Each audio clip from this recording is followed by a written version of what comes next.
Sir, the House will remember that over the past few years that we have been here, we have been demanding a change in the structure of our taxation, and it is only this year we have heard the finance minister announce that the time has come when the tax structure of our country must be changed. What exactly is the change in the tax structure that is going to be made still remains to be seen. Only the other day, on the 3rd November, in Kolkata, Mr. Pant, chairman of the Finance Commission, was stating that the financial stability of the state and the central governments, as well as the successful implementation of the 11th 5-year plan, depended to a large extent on a radical change of outlook of the people towards taxation. In that speech, he also made it clear that he would expect the common people to pay more taxes. Now, if the change of structure of the taxation system is to be sought in order to continue to exact the limited savings of the common man, deprive him of the necessities of life, then I would not be in favor of any such change.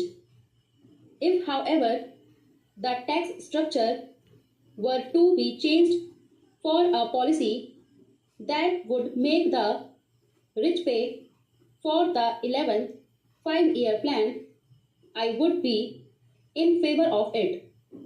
I make it clear that it has never been the contention of the people that they would not bear the responsibility of building up the country.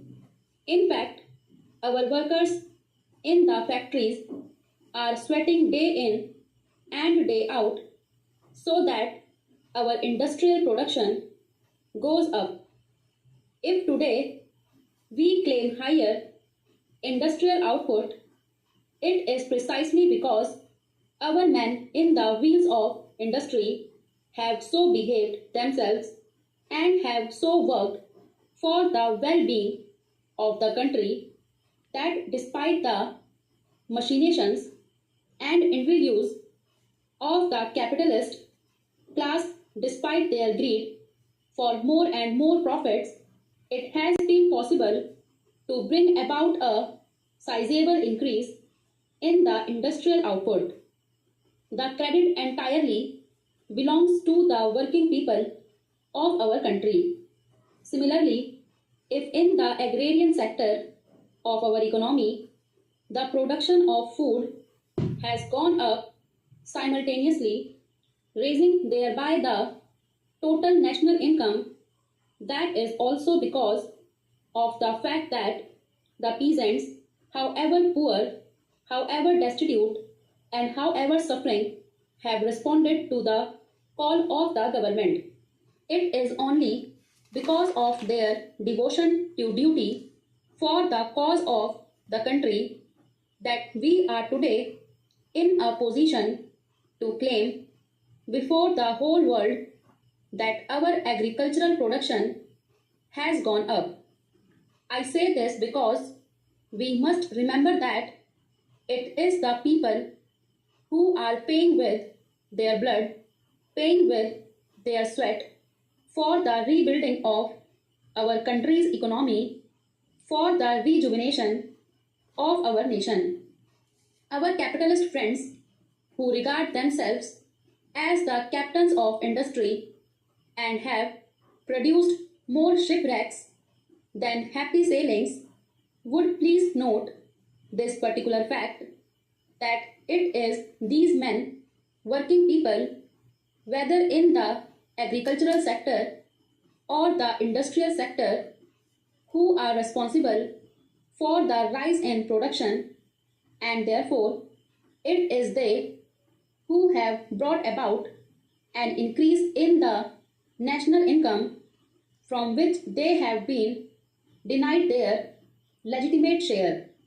Mr. Deputy Chairman, now we are discussing the question of taxes. The Finance Minister is in a very chastened mood these days. I think that he is in a very happy posture of mind today when he makes such speeches. He forgets that merely by taking money from the rich, you don't distribute to the poor. We have seen in the United States, in Germany, in England, where heavy taxation measures obtain at the same time, relatively speaking, the poverty of the people continues. Sometimes it so happens that the ruling class, the capitalist class, for their common general interest, which is certainly something broader than the interest of, shall we say, the Indian Chamber of Commerce and Industry, when they promote certain broad interests of the class as a whole, where various factors operate, not merely the fluctuations in the stock market, they are obliged to take certain measures which sometimes, even evidently and manifestly, hit against what appears to be their immediate interest, but that should not delude us into thinking that the capitalist class in our country, or for that matter, that this government has adopted a policy of making the rich pay for the poor. That is not at all so, and the rupees 1600 crores or so, out of which only rupees 1000 crores would come from the direct taxes, should not make us think that there has been a radical change in this direction that we all desire.